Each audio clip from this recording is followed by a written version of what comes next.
שלום חברים, היום אנחנו נלמד איך להעתיק שלט שער כניסה לחניה.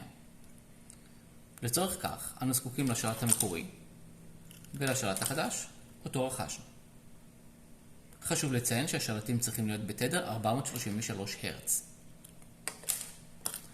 השלב הראשון, אנו ניקח את השלט החדש ונלחץ על כפתור A ו-B ביחד עד שהנורית תעבב.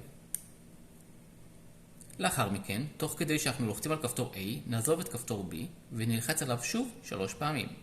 1, 2, 3. הנורית תעבב.